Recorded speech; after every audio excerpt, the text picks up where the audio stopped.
যশোরের বেনাপোল সীমান্ত দিয়ে ভারতের সীমান্তরক্ষী বাহিনী বিএসএফের বাংলাদেশে পুশিনের চেষ্টা বিজিবির কড়া অবস্থানের মুখে ব্যর্থ হয়েছে। রোববার দিবাগত রাতে বেনাপোল সীমান্তের সাদিপুর মাঠ এলাকায় কাঁটাতারের বেড়া খুলে 10 থেকে 12 জনকে বাংলাদেশে ঠেলে পাঠানোর চেষ্টা চালানো হয় বলে জানিয়েছে স্থানীয় সূত্র ও বিজিবি।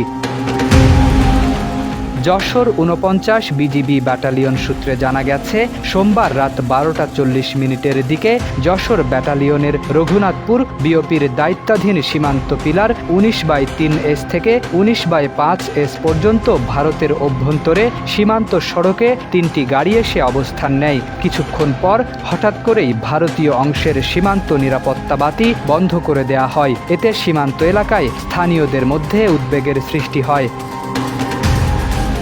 বিজিবি সূত্র আরও জানায়, ভারতীয় বিএসএফ ওই সময় রাতের আধারে প্রায় 110 থেকে 120 জনকে বাংলাদেশে পুশিনের চেষ্টা চালায়। তবে সীমান্তে বিজিবির সদস্যরা সতর্ক ও কঠোর অবস্থানে থাকায় তাদের সে চেষ্টা সফল হয়নি। পরে বিএসএফ সদস্যরা সীমান্তের কাঁটাতারের বেড়ার পাশে 10 থেকে 12 জনকে অবস্থান করিয়ে রাখে বলে জানা যায়।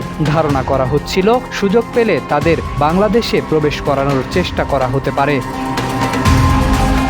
এদিকে বিজিবির পক্ষ থেকে বিষয়টি নিয়ে বিএসএফের সঙ্গে যোগাযোগ করা হলে ভারতীয় সীমান্তরক্ষী বাহিনীর সদস্যরা জানায়, পুশিনের চেষ্টা করা ওই 10 থেকে 12 জনকে একই পথ দিয়ে ফেরত নিয়ে যাওয়া হবে। পরে সীমান্তের উভয় বাহিনীর মধ্যে যোগাযোগ অব্যাহত থাকে এবং পরিস্থিতি নিয়ন্ত্রণে থাকে।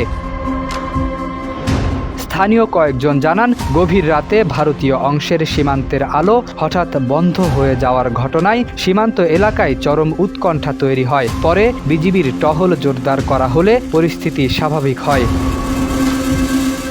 বিজিবি জানিয়েছে, সীমান্ত পরিস্থিতি নিবিড়ভাবে পর্যবেক্ষণ করা হচ্ছে। যে কোনো ধরনের অনুপ্রবেশ বা পুশিনের চেষ্টা প্রতিরোধে বিজিবি সর্বোচ্চ সতর্ক অবস্থানে রয়েছে। বর্তমানে বেনাপোল সীমান্ত এলাকায় অতিরিক্ত নজরদারি বাড়ানো হয়েছে।